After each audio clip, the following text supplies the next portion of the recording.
আসসালামু আলাইকুম। এটিএন বাংলার সংবাদে সবাইকে স্বাগত জানাচ্ছি। আমি ওয়াহিবা রাইয়ান। ফিলিস্তিনের গাজাগামী ত্রাণবাহী নৌবহর গ্লোবাল সুমুদ ফ্লোটিলায় ইসরায়েলি বাহিনীর হামলা এবং মানবাধিকার কর্মীদের উপর হামলা ও আটকের ঘটনায় তীব্র নিন্দা জানিয়ে বিক্ষোভ সমাবেশ করেছে জামাত ইসলামী সহ সাধারণ মুসল্লিরা। জুমা নামাজের পর বায়তুল মোকাররম জাতীয় মসজিদের উত্তর গেটে দলটির মহানগর, উত্তর এবং দক্ষিণের নেতা কর্মীরা এতে অংশ নেয়। এ সময় জামাতের সহকারী সেক্রেটারি জেনারেল রফিকুল ইসলাম খান বলেন, ইসরায়েলের প্রধানমন্ত্রী নেতানিয়াহুকে যুদ্ধাপরাধী ঘোষণা করা হয়েছে, তাকে অবিলম্বে গ্রেফতার করার দাবি জানান তিনি। এ সময় সুমুদ ফ্লোটিলা নৌ বহরে জাহাজ এবং আটক ৫ শতাধিক মানবাধিকার কর্মীকে অনতিবিলম্বে মুক্তির দাবিও জানান জামাত নেতাকর্মীরা। তারা বলেন, যতদিন ফিলিস্তিন স্বাধীন না হবে ততদিন মুসলিমদের যুদ্ধ অব্যাহত থাকবে। জাতীয় ঐক্যমত্য কমিশনের সিদ্ধান্ত অনুযায়ী জুলাই সনদ বাস্তবায়িত হবে।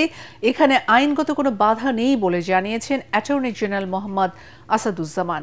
সকালে ঝিনাইদহ জোহান ড্রিম ভ্যালি পার্কে জেলা প্রেস ক্লাব আয়োজিত মতবিনিময় সভায় সাংবাদিকদের প্রশ্নের জবাবে তিনি একথা বলেন। আওয়ামী লীগের শাসনামলে প্রশাসনে যারা বড় ধরনের অপরাধের সাথে জড়িত ছিল তাদের বিরুদ্ধে সরকার সিদ্ধান্ত নেবে বলেও জানান তিনি।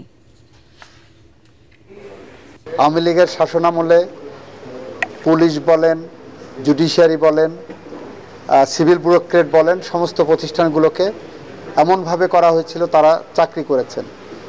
সরকার একটা চলমান প্রক্রিয়া, সেই প্রক্রিয়ার অংশ হিসেবে যারা বড় ধরনের অপরাধের সাথে জড়িত না প্রশাসনে, তারা নিশ্চয়ই চাকরি করবেন। দেশের জন্য, রাষ্ট্রের জন্য তারা চাকরি করবেন।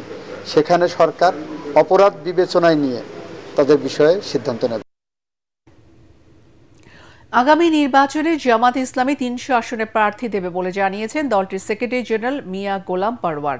তবে ইসলামী সমমনা দলগুলোর সাথে সমঝোতা হলে ১০০ আসন ছেড়ে দেয়া হতে পারে। দুপুরে নগরীর আল ফারুক সোসাইটির কমপ্লেক্সে ইসলামী ছাত্র শিবির খুলনা মহানগর সদস্য পুনর্মিলনী অনুষ্ঠানে তিনি একথা বলেন। এতে প্রধান বক্তা ছিলেন বাংলাদেশ ইসলামী ছাত্র শিবিরের সেক্রেটারি জেনারেল নুরুল ইসলাম সাদ্দাম। সভাপতিত্ব করেন খুলনা মহানগর ছাত্র শিবিরের সভাপতি আরাফাত হোসেন মিলন।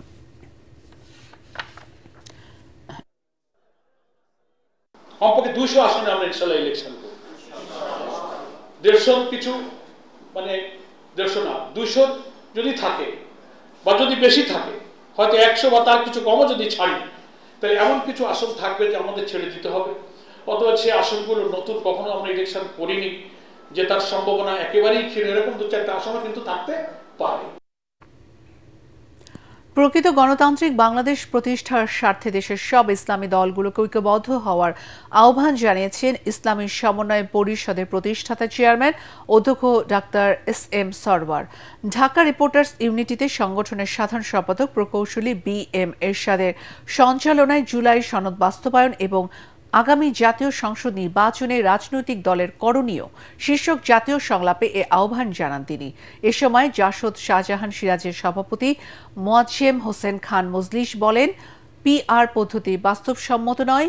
সব সন্ত্রাস বন্ধে আইনের শাসন প্রতিষ্ঠায় সরকারকে উদ্যোগী হওয়ার আহ্বান জানান তারা। এখন আন্তর্জাতিক। যুক্তরাষ্ট্রের শাটডাউনের কারণে সরকারের বিভিন্ন এজেন্সিতে কর্মরত ৭ লাখেরও বেশি কর্মীকে বাধ্যতামূলকভাবে ছুটিতে পাঠানো হতে পারে। সংবাদ মাধ্যম বিবিসি জানিয়েছে, কেন্দ্রীয় বাজেট নিয়ে কংগ্রেসের সমঝোতা না হওয়ায় এই অচলাবস্থার সৃষ্টি হয়েছে, যার সরাসরি প্রভাব সাধারণ কর্মীদের উপর পড়বে। শাটডাউনের কারণে সরকার অত্যাবশ্যকীয় নয় এমন কার্যক্রমগুলো স্থগিত করতে বাধ্য হবে, যার ফলে শুরু হবে গণছাঁটাই। বিপুল সংখ্যক কর্মীকে ছুটিতে পাঠানো হলে তারা সাধারণত কোনো বেতন পান না। তবে পরবর্তী সময় শাটডাউন শেষ হলে আইন পাশের মাধ্যমে তাদের বকেয়া বেতন পরিশোধ করা হয়। কংগ্রেসে উভয় কক্ষের নিয়ন্ত্রণ থাকার পরও অর্থায়ন বিল পাশ করতে ৬০টি ভোট পায়নি প্রেসিডেন্ট ডোনাল্ড ট্রাম্পের নেতৃত্বাধীন সরকার। ৭ বছর পর এই শাটডাউনের জন্য আইন প্রণেতারা একে অপরকে দোষ দিচ্ছেন। পরবর্তী সংবাদ দেখার আমন্ত্রণ জানিয়ে এখনকার মতো শেষ করছি। এটিএন বাংলার সংবাদ ইউটিউবে দেখতে ব্রাউজ করুন youtube/এটিএন বাংলা নিউজ। ধন্যবাদ।